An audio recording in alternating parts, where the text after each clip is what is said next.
పార్లమెంటులో అమిత్ షా ప్రజల సమస్యల గురించి మాట్లాడకుండా అంబేద్కర్ ఏమైనా దేవుడా? ఈరోజు ప్రతి ఒక్క విషయానికి అంబేద్కర్ అంబేద్కర్ అనడానికి ఆయన దేవుడా, ఆయన ఒక మనిషే కదా అని చెప్పేసి పార్లమెంట్లో అవమానించడం జరిగింది. అమిత్ షా ఈ రోజు నువ్వు పార్లమెంట్లో రాజకీయం చేస్తున్నావంటే భారత రాజ్యాంగం ఉన్నది కాబట్టి నువ్వు రాజకీయం చేస్తున్నావు. ఆ రాజ్యాంగాన్ని రాయడానికి తన జీవితాన్ని త్యాగం చేసి తన కుటుంబాన్ని కూడా పట్టించుకోకుండా తను ఎదుర్కొన్న సమస్యలను దృష్టిలో పట్టుకొని ఈ భారతదేశంలో ఎస్సీ, ఎస్టీ, బీసీ, మైనార్టీలు, మహిళలు ఏ రకమైన సమస్యలు ఎదుర్కొంటున్నారో వాటిని దృష్టిలో పెట్టుకొని రానున్న కాలంలో భారతదేశపు భవిష్యత్తు బాగుండాలంటే ఈ రాజ్యాంగం అవసరం అని చెప్పేసి రాసి మన భారతదేశానికి అందించినటువంటి భారత రత్న అంబేద్కర్ని నువ్వు అవమానపరిచినావు. కనీసం ఆయన గురించి మాట్లాడే అర్హత కూడా నీకు లేదని మేము చెప్తున్నాం. ఎందుకు అంటే మీరు మాట మాట్లాడితే రాముడు దేవుడు అని మాట్లాడితే దాన్ని మేము తప్పు పట్టము.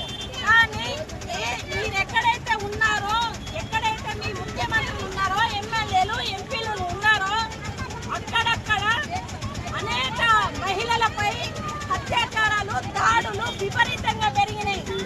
ఈరోజు భారతదేశానికి మహిళా రెజ్లర్లు భారత పథకాలకి సాధించి పెట్టినప్పుడేమో మీరు పోయి ఫోటోలు దిగారు.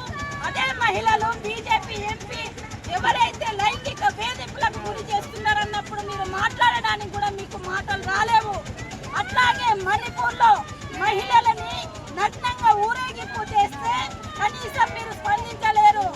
అదే ఎక్కడైతే మీరు అయోధ్య రామయ్యను నిలిపారో అక్కడ 5 సంవత్సరాల అమ్మాయిని 6 అత్యాచారం చేస్తే గుళ్ళో పంతులతో సహా 6 4 రోజులు రేప్ చేసి గుళ్ళోనే పాతి పడితే కూడా మీరు మాట్లాడలేదు. అట్లాంటి హీనమైన బతుకులు బతుకుతున్నది మీరు. ఈ రోజు అంబేద్కర్ గురించి మాట్లాడే అర్హత మీకు లేదు. అంబేద్కర్ గురించి కానీ భారత రాజ్యాంగాన్ని జోలికి కానీ వస్తే ఖబర్దార్ మీ సంగతి ఏంటో తేలుస్తాం. ఇప్పటి వరకు మహిళలు కదలలేరు, ఇప్పుడు కదులుతారు. మీ సంగతి ఏంటో తేలుస్తారు.